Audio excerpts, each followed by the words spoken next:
every civilization has its madness. There's literally, there's a wind blowing through the world nowadays. Very disconcerting because you see the speed at which things are happening. It's incredible. It's actually incredible.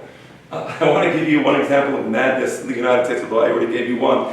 But and this is a small, insignificant news item, so it's actually good to talk about it. Ketanji Jackson, Supreme Court nominee for Biden.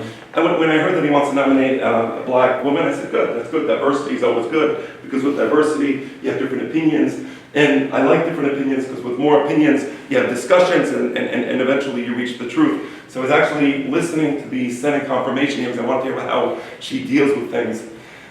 So I have to tell you that she's intellectually unimpressive. How about I put it that way? Very intellectually unimpressive. I mean, really, it's like the way she was handling questions were, I'll give you one example.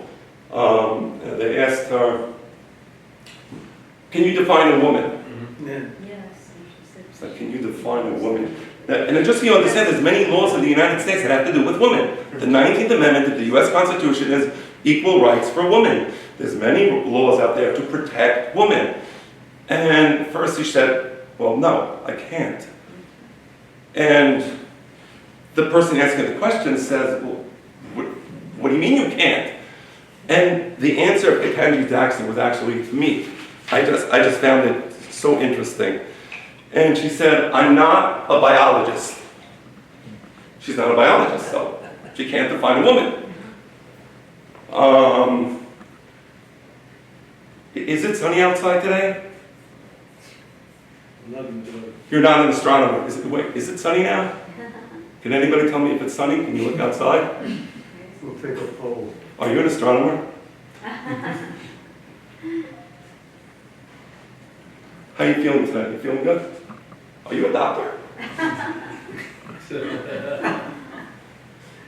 Honey, I put the fries in the oven. Can you check if they're burning?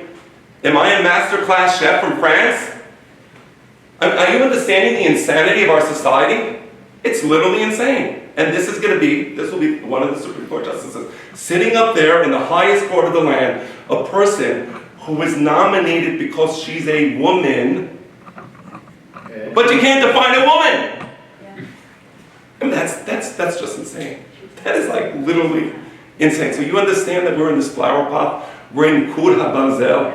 We live in an insane world filled with madness. And by the way, I'm going to stop here. Don't worry, I'm going to stop. But I can literally do this all night and all day and all night. I can go on. It's insane what's happening. There is no common sense. It's just insanity. It's actual insanity. I don't mean that as a pejorative. I actually mean that I think there's a wind of insanity blowing through the world. So it's like, leave it for that. But I think you get my idea. The idea of Egypt is, when you're in this flower pot and you're an acorn, you're not going to become an oak tree. If you want to become an oak tree, you have to break the walls of the flower pot. It's going to happen. The Mashiach will come. And that's how we start the Leil HaSeder. We start, Hashata Hacha Abdeh, L'Shana Haba Ben Acholim, Hashata Hacha, L'Shana Haba Be'ad Yisrael Ben Acholim. We pray to God that we eventually come to Eretz Yisrael. And there we can actually get freedom, right? Freedom, because we will break free from this craziness, and we will be able to experience what we are, who we are. And very few people know who we are, including me, because I've never been there. I've never been in Jerusalem when the Beit HaMikdash was around. I never experienced Korban Pesach. I never saw the Kohanim bringing the Korbanot and the Levim ala Duchan, singing the songs every single day. Never saw it. Don't know what it means. I've seen rock stars. I've seen movie stars. And I have a lot to say about that. We're going to have a look at after Pesach. I have a lot to say about that. Not for now.